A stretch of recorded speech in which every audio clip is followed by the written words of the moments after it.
I go back to when I was 9 years old, for example. I was starting my second job. I was a paper boy, was my first job. The thing is that when I would deliver these papers, I would deliver these papers in between the doors. My customers wanted to have the paper between the glass door and these wooden doors.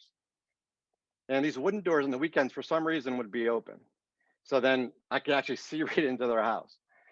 And when I would bring these papers, people would be walking around in their house waiting for their paper. If you guys remember when papers came to your house, I, I'm like, what's going on here? But people are coming up to the door as I'm delivering the paper, and their hairstyles are crazy. Think about it. Just imagine how we are sometimes in the morning. You should see my hair. Like my kids were busting them. I actually have hair somewhere here, but it gets high, pretty high eventually. And there are times where people were wearing pajamas that you would never. You're just like, what are you wearing? And some people that weren't wearing much, and they're like, what are you doing? And I used to be appalled. It was awkward. I'm 9 years old. And I started to think, what brings joy to these people? What gets them excited? Like, what the heck's going on? Are these folks zombies walking around getting their paper, waiting for the news? That's so exciting. And I went back to my friends and we said, what are we going to do about this? We got to ask people what brings them joy. So at 9 years old, we created a paper. I lived on a street called the Sylvan Avenue. We called this paper the Sylvan Gazette. And curious young minds, innocent minds went out and asked my customers and said, hey, would you like to participate in our paper? We'd like to hear from you. We'd like to hear what gets you excited, what brings joy, etc. I couldn't believe it. Everybody wanted to participate.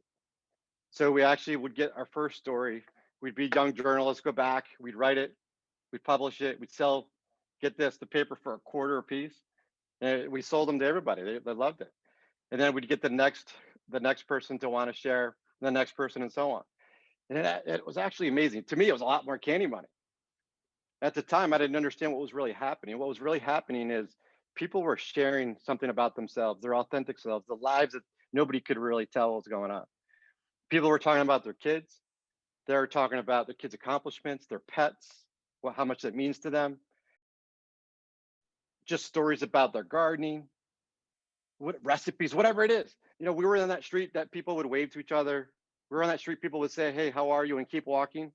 They didn't stop enough to say, like, really care about wait, how are you? You just keep walking, to the point where when people started to read this, people had material to work with. People had material to work with to say, wait a minute, I want to know more about the recipe. They were waving people down. They wanted people to talk, they wanted to talk through it. They were genuine. They wanted to learn more. And the big learning for me back then, I didn't realize it until now, until I had my awakening, is that people really want to share. They want to share what's going on in their lives. Like, they want to share their authentic selves. They want to be able to share their differences and their similarities. They want to share what lights them up, and to do that in a safe space with young minds asking questions. We can do that too, right? We can ask questions with genuine interest and care. And when we do that, people will amaze you. My neighbors amazed me. I thought we lived in this amazing street. I thought everybody had it. And I realized now I lived in a bubble.